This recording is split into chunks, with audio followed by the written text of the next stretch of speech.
Olá, bem-vindo ao meu canal de vídeos sobre direito de família e sucessões. O Estatuto da Criança e do Adolescente, em seus artigos 19 e 22, estabelece que toda criança ou adolescente tem direito a ser criado e educado no seio de sua família e aos pais incumbe o dever de sustento, guarda e educação dos filhos menores. Olha só os artigos da lei.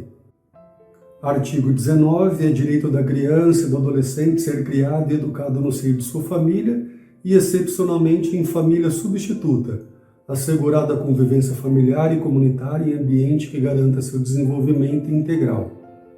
Artigo 22.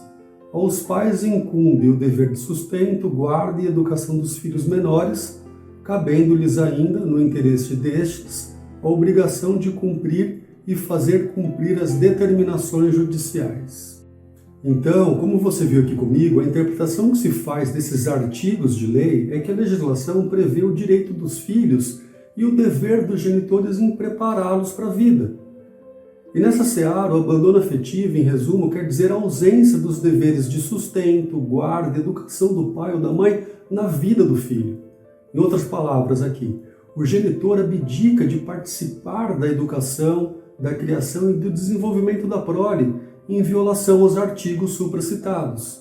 Existe, portanto, no caso concreto, um rompimento abrupto entre a criança e o genitor no que toca os direitos de um e deveres de outro.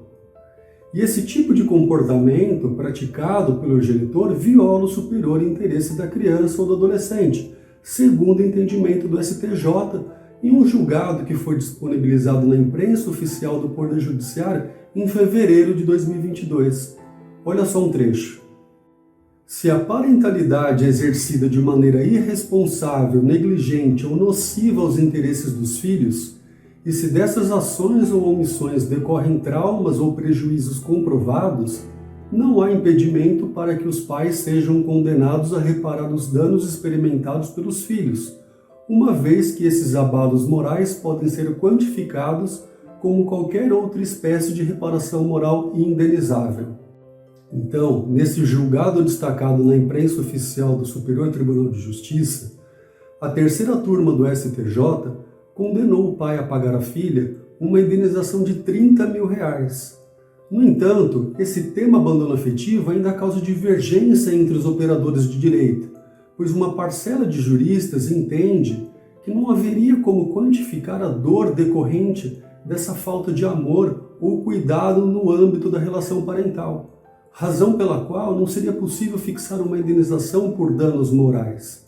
Olha só uma jurisprudência sobre esse tema do Tribunal de Justiça do Rio Grande do Sul. Indenização por dano moral, abalo emocional pela ausência do pai. O pedido de reparação por dano moral é juridicamente possível, pois está previsto no ordenamento jurídico pátrio. A contemplação do dano moral exige extrema cautela e apuração criteriosa dos fatos, ainda mais no âmbito do direito de família. O mero distanciamento afetivo entre pais e filhos não constitui por si situação capaz de gerar dano moral, nem implica ofensa ao princípio da dignidade da pessoa humana, e constitui antes um fato da vida. Embora se viva num mundo materialista, nem tudo pode ser resolvido pela solução simplista da indenização, pois afeto não tem preço, e valor econômico nenhum poderá restituir o valor de um abraço, de um beijo, enfim, de um vínculo amoroso saudável entre pai e filho, sendo essa perda experimentada tanto por um quanto por outro, não se vislumbrando, no caso, nenhuma conduta ilícita ou reprovável do genitor. Recurso desprovido.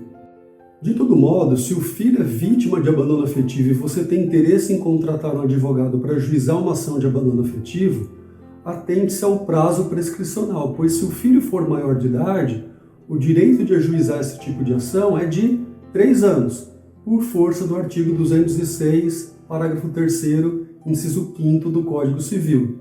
Ultrapassado esse prazo, o filho abandonado não tem mais direito para ajuizar esse tipo de ação contra o genitor. Olha só a jurisprudência que eu destaquei sobre esse tema.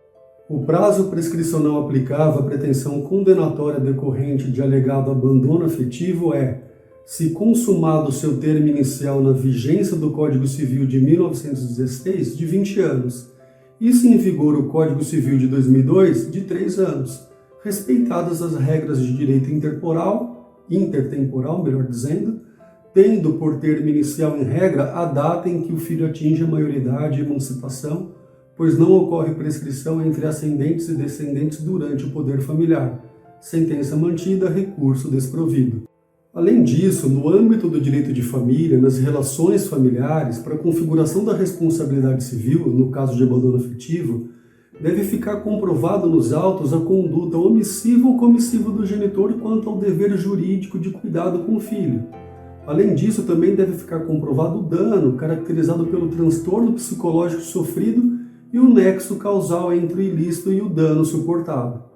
E uma vez configurada a responsabilidade civil por abandono afetivo, a indenização não pode ser entendida como uma espécie de salvo-conduto para o genitor com vistas a permitir o completo distanciamento do filho a partir do pagamento da indenização. Olha só uma jurisprudência que eu destaquei sobre esse tema. Por não estarmos diante de algo consolidado, já estabelecido, a presente ação deve servir muito mais ao propósito de chamar a atenção do genitor distante para a importância de buscar contato num primeiro momento e convívio num segundo com o seu filho, do que apenas a busca de uma reparação pecuniária por conta da ausência paterna. Digo isso porque essa ação não pode ser entendida como uma espécie de salvo-conduto ao réu, a lhe permitir o completo distanciamento do filho a partir do pagamento de uma indenização. A partir do presente julgamento, deve o genitor demonstrar efetivo interesse em conviver com o infante, interessando-se por todas as coisas relacionadas com este, sobremodo a sua saúde, bem-estar, educação, lazer, alimentação e outros. Da mesma forma, não pode haver qualquer tipo de tolerância para com eventuais e abjetos atos de alienação parental por parte da genitora do adolescente, devendo ela contribuir e respeitar o vínculo emocional que será construído por ambos, sem obstáculos ou interferências. Reitero que o olhar deve ser para o futuro, para um novo tempo de estreitamento de laços, e não para as diferenças do passado. Por essas razões, a indenização não pode ser um fim em si mesma, de sorte que, no caso dos autos, deve servir muito mais como um alerta ao genitor ausente para que se aproxime do seu filho. De outra banda, não pode ser entendida como uma espécie de premiação à mãe que pratica atos de alienação parental. É isso, espero que você tenha gostado, curta, comente, compartilhe e até a próxima.